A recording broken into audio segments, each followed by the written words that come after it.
ಮಾಡುವುದಿಲ್ಲ. సంఘంలో అనేక మంది ఉన్నప్పుడు కూడా ಸಭೆಯಲ್ಲಿ ಅನೇಕ ಜನ ಇದ್ದರೂ ಕೂಡ వాళ్ళు శిష్యులుగా చేయరు. ಅವರನ್ನು ಶಿಷ್ಯರನ್ನಾಗಿ ಮಾಡುವುದಿಲ್ಲ. ఎవరిని శిష్యులుగా చేస్తారంటే ಯಾರು ಶಿಷ್ಯರನ್ನಾಗಿ ಮಾಡುತ್ತಾರೆಂದರೆ పాస్టర్ గారి కుమారుడిని, ಪಾಸ್ಟರ್ ಅವರ ಮಗನನ್ನು, పాస్టర్ గారి కుమార్తెని, ಅವರ ಮಗಳನ್ನು వాళ్ళే శిష్యులుగా చేసుకుంటారు. ಅವರನ್ನ ಮಾತ್ರ ಶಿಷ್ಯರನ್ನಾಗಿ మిగతా ಮಾಡಿದ್ದಾರೆ. వాళ్ళందరినీ ఏం చేస్తారంటే ಮಿಕ್ಕವರೆಲ್ಲರನ್ನು ಏನ್ ಮಾಡುತ್ತಾರೆಂದ್ರೆ విశ్వాసులుగానే కూర్చొని పెడుతుంటారు. ವಿಶ್ವಾಸಿಗಳ ಹಾಗೆ ಆ ಸಭೆಯಲ್ಲಿ ಮುಂದುವರಿಸುತ್ತಾರೆ. అంటే విశ్వాసుల్లో కూడా ಅಂದರೆ ವಿಶ್ವಾಸಿಗಳಲ್ಲಿ ಕೂಡ ఆరాధన చేసే చిత్తం ఉంటుంది, ಆರಾಧನೆ ಮಾಡುವ ಒಂದು ಉದ್ದೇಶ ಇರುತ್ತದೆ, అర్హత ఉంటుంది, ಆ ಅರ್ಹತೆ ಇರುತ್ತದೆ, వాక్యం చెప్పే అర్హత ఉంటుంది, ವಾಕ್ಯ ಹೇಳುವ ಅರ್ಹತೆ ಇರುತ್ತದೆ, సువార్త చెప్పే అర్హత ఉంటుంది. ಸುವಾರ್ತೆ ಹೇಳುವ ಅರ್ಹತೆ కానీ ಇರುತ್ತದೆ. వాళ్ళని శిష్యులుగా చేసుకునేవాళ్ళు, ಆದರೆ ಅವರನ್ನು ಶಿಷ್ಯರನ್ನಾಗಿ సేవలో ಮಾಡುವುದಿಲ್ಲ. వాడుకునే వాళ్ళని ಸೇವೆಯಲ್ಲಿ ఎవరిని వాడుకుంటారు?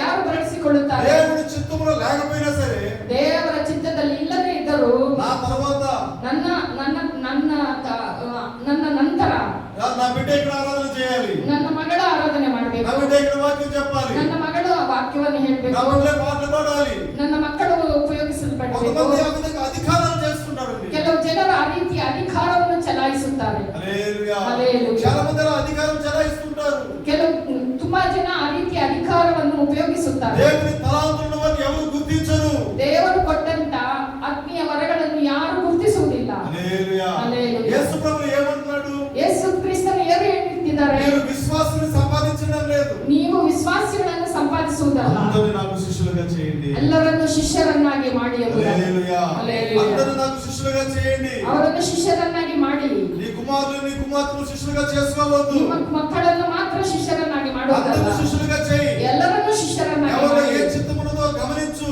ಯಾರಲ್ಲಿ ಯಾವ ರೀತಿಯ ದೇವರ ಚಿತ್ತವಿದೆಯೋ ನೀನು ಗುರುತಿಸು. ఎవరు చెప్పాడు ఈ మాట? ಯಾರು ಹೇಳಿದರು ಈ ಮಾತನ್ನು? అక్కడున్న 12 మంది పాస్టర్లు చెప్పాడు ఆయన. ಅಲ್ಲಿರುವ 12 ಜನ ಶಿಷ್ಯರಿಗೆ ಹೇಳಿದರು. హల్లెలూయా. హల్లెలూయా. ఈ రోజులో చూడండి ప్రియుల చెప్తారా, ಈ ಹೊತ್ತು ನೋಡ್ರಿ ಪ್ರಿಯ ದೇವರ ಮಕ್ಕಳೇ, అనేక మంది సంఘ సేవకులు ಅನೇಕ ಜನ ಸಭೆಯ ಪಾಲಕರು వాళ్ళ యొక్క ఆస్తిని సంపాదించుకోవాలని, ಅವರ ಆಸ್ತಿಗಳನ್ನು ಸಂಪಾದನೆ ఆస్తిని ಮಾಡಿಕೊಳ್ಳಲಿಕ್ಕೆ, కాపాడుకోవాలని ಅವರ ಆಸ್ತಿಗಳನ್ನು ಕಾಪಾಡಿಕೊಳ್ಳುವುದಕ್ಕೆ దేవుని చిత్తంలో లేకపోయినప్పుడు కూడా ದೇವರ ಚಿತ್ತದಲ್ಲಿ ಇಲ್ಲದೆ ಹೋದರೂ ಸಹ వాళ్ళ బిడ్డలు పెట్టి ఆరాధన చేస్తున్నారు. ಅವರ ಮಕ್ಕಳನ್ನೇ ಮುಂದಿರಿಸಿ ಆರಾಧನೆಯನ್ನು ನಡೆಸುವವರಾಗಿದ್ದಾರೆ. అది తప్పు ప్రియమైన దేవుడు. ಅದು ತುಂಬಾ ತಪ್ಪಾಗಿದೆ. ఎందుకంటే ಯಾಕಂದರೆ ఈ లోకంలో ఏది మనది కాదు. ಲೋಕವು ಯಾವುದು ನಮ್ಮದಲ್ಲ. నా తర్వాత ನನ್ನ ನಂತರ సంఘంలో ఇంకెవరైనా వాడబడుతుంటే ಸಭೆಯಲ್ಲಿ ಇನ್ಯಾರಾದರೂ ಬಳಸಲ್ಪಡುತ್ತಾರ, వాళ్ళు పెట్టాలి. ಅವರನ್ನು ನೋಡಬೇಕು. అదే శిష్యులుగా చేయడం అంటే ಅದನ್ನೇ ಶಿಷ್ಯರನ್ನಾಗಿ ಮಾಡುವುದೆಂದರೆ యేసు ప్రభు యొక్క ఆజ్ఞ ఉన్నది. ಇದು ದೇವರ ಆಜ್ಞೆಯಾಗಿದೆ. హల్లెలూయా. హల్లెలూయా. వాక్యం వింటున్న ప్రియమైన దేవుని పిల్లలారా, ವಾಕ್ಯವನ್ನು ಕೇಳುತ್ತಿರುವ ಪ್ರಿಯ మనము ದೇವರ శిష్యులుగా ಜನರೇ, మారాలి. ನಾವು ಶಿಷ್ಯರಾಗಿ శిష్యుడనేవాడు ఎలా ఉంటాడంటే ಶಿಷ್ಯನಾದವನು ಯಾವ ರೀತಿ ಇರುತ್ತಾನೆ దేవుని ಅಂದರೆ సువార్తను ప్రకటిస్తాడు. ದೇವರ ಸುವಾರ್ತೆಯನ್ನು ಪ್ರಕಟಿಸುವವನಾಗಿದ್ದಾನೆ. సంఘంలో ఉన్న పనుల్ని ಸಭೆಯಲ್ಲಿ ಎಲ್ಲಾ ಕೆಲಸಗಳನ್ನು శ్రద్ధగా చేస్తాడు. ಶ್ರದ್ಧೆಯಿಂದ ಮಾಡುವವನಾಗಿದ್ದಾನೆ. ಯಾಕಂದರೆ ఇది నా గురువు సంఘము, ಇದು ನನ್ನ ಗುರು నా యేసయ్య సంఘము, ನನ್ನ ಯೇಸುವಿನ దీనికోసం నేను ಸಭೆಯಾಗಿದೆ. ప్రయాసపడాలి, ಇದಕ್ಕೋಸ್ಕರ ನಾನು ಪ್ರಯಾಸ నేను ಪಡಬೇಕು, శ్రమపడాలి, ನಾನು ಶ್ರಮೆ ಪಡಬೇಕು, దేవుని ఆశీర్వాదం పొందుకోవాలి. ದೇವರ ಆಶೀರ್ವಾದವನ್ನು ಹೊಂದಿಕೊಳ್ಳಬೇಕು. ఎందుకంటే ಯಾಕಂದರೆ నేను శిష్యుడిని. ನಾನು ಶಿಷ್ಯನು. Praise the Lord. Praise the Lord. మీరందరూ శిష్యులా? అందరూ చేతులెత్తండి.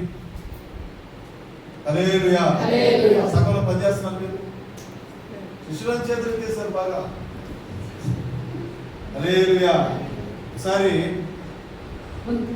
ಒಂದು ಸಾರಿ మీరంతా బాగా పనిచేస్తారు.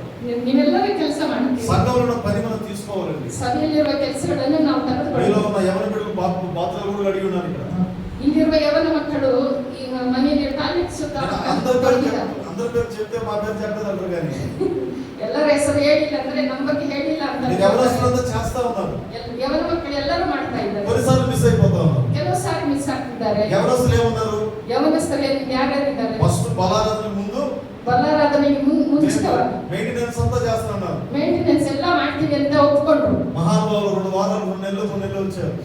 ಎಲ್ಲ ಮಕ್ಕಳು 2-3 ತಿಂಗಳು ಬಂದರು. తర్వాత మాయమైపోయారు. ಎಲ್ಲ ಆಮೇಲೆ ಮಾಯವಾಗ್ಬಿಟ್ಟು. అప్పుడు ఎలా శిష్యులుగా మారగలరు? ಆಗಿದ್ರೆ ಯಾವ ರೀತಿ ನೀವು ಶಿಷ್ಯರಾಗಿ ಮಾರ್ಪಡೋದು ಅಂತ అన్నం 2 రోజులు 4 రోజులు మానేస్తావా? ಊಟ 1-2 ದಿನ ತಿಂದು 3ನೇ ದಿನ ಬಿಟ್ಬಿಡ್ತೀರಾ?